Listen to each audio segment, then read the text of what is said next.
Hello friends, welcome to our channel. இன்றைக்கி நம்ம ஒரு சூப்பரான வேலையை பற்றின தகவல் தான் வந்து பார்க்க போகிறோம். அதாவது டிஎன்பிஎஸ்சிலேருந்து குரூப் 1ஏக்கான ஒரு வேலைவாய்ப்பு வந்து அறிவிச்சிருக்காங்க. இப்போ அந்த வேலைக்கு யார் யாரெல்லாம் அப்ளை பண்ணலாம், இதுக்கு தேவையான எலிஜிபிலிட்டி என்ன, இதை பற்றின மொத்த இன்ஃபர்மேஷன் தான் இந்த வீடியோ வந்து பார்க்க போகிறோம். இந்த வீடியோ ஸ்கிப் பண்ணாமல் ஃபுல்லாக பாருங்கள். அது மட்டும் அல்ல, இந்த வீடியோ நிறைய பேருக்கு ஷேர் பண்ணுங்கள். ஓகே, டிஎன்பிஎஸ்சிலேருந்து குரூப் 1ஏக்கான ஒரு வேலைவாய்ப்பு வந்து அறிவிச்சிருக்காங்க. புதிய நோட்டிஃபிகேஷன். இந்த வேலைக்கு நீங்கள் 1/4/2025லேருந்து 30/4/2025 வரைக்கும் அப்ளை பண்ணிக்கலாம். எக்ஸாமுக்கான தேதியை பொறுத்த வரைக்கும் 15/6/2025 அன்னைக்கு தான் உங்களுக்கான எக்ஸாம் இருக்க போகுது. ஓகே, என்னவான பதவி கொடுத்துருக்காங்கன்னா அசிஸ்டன்ட் கன்சர்வேட்டர் ஆஃப் ஃபாரஸ்ட் டிபார்ட்மெண்ட்லேருந்து கொடுத்துருக்காங்க. 2 வேக்கன்சி தான் அறிவிச்சிருக்காங்க. ஸோ விருப்பம் இருக்கவங்க அப்ளை பண்ணிக்கோங்க. ஏஜ் லிமிட்டை பொறுத்த வரைக்கும் மினிமம் 21 கொடுத்துருக்காங்க. அதிகபட்சமாக வந்து பார்த்தா OC category 34, BC MBC DNC SC ST 39 வயசுக்குள்ளே இருக்கவங்க அப்ளை பண்ணுங்கள். அதேமாதிரி டிஃப்ரெண்ட் ஏபிள் பர்சன் தனியாக கொடுத்துருக்காங்க, எக்ஸர்வீஸ்மேன் தனியாக கொடுத்துருக்காங்க. நோட் பண்ணிட்டு அப்ளை பண்ணுங்கள். ஓகே, கல்வி தகுதியை பொறுத்த வரைக்கும் பேச்சுலர் டிகிரி இன் சயின்ஸு அல்லது engineering in any of the following category. அதாவது இனி சயின்ஸ் டிகிரி முடித்தவங்க, பேச்சுலர் டிகிரியில் சயின்ஸ் முடித்தவங்க அப்ளை பண்ணிக்கோங்க. அதுக்கடுத்து இன்ஜினியரிங்காக இருக்குது அப்படின்னு பார்த்தீங்கன்னா forestry, botany, zoology, physics, chemistry, mathematic அந்த மாதிரி உங்களுக்கு சப்ஜெக்ட் முடித்தவங்க அப்ளை பண்ணுங்கள்.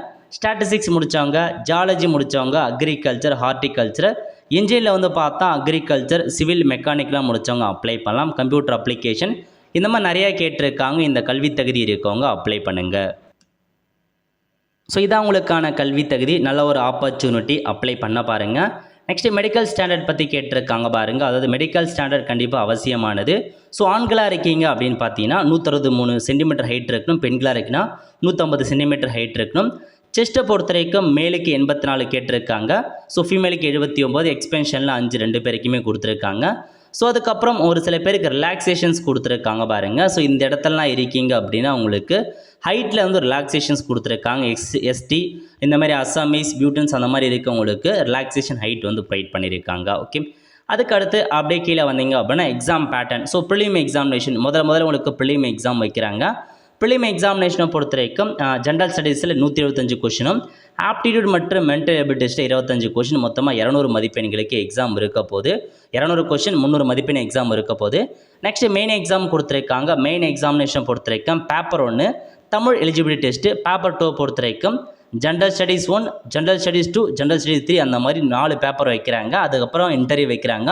மொத்தமாக 850 மதிப்பெண்களுக்கு உங்களுக்கான எக்ஸாம் வைக்கிறாங்க. ஓகே, ஸோ இதாங்க பேசிக்காக இந்த வேலைவாய்ப்புக்கான இன்ஃபர்மேஷன். ஸோ தகுதி இருக்கவங்க அப்ளை பண்ண பாருங்கள். நல்ல ஒரு ஜாப் ஆப்பர்ச்சுனிட்டி. மிஸ் பண்ணாமல் இந்த வேலைக்கு ஆன்லைனில் அப்ளை பண்ண பாருங்கள். ஆல் த ஃப்ரெண்ட்ஸ், கண்டிப்பாக இந்த பிடிச்சா லைக் பண்ணுங்கள். அது மட்டும் அல்ல, இந்த வீடியோ நிறைய பேருக்கு ஷேர் பண்ணுங்கள். அடுத்த ஒரு நிலையில் சந்திப்போம். நன்றி, வணக்கம்.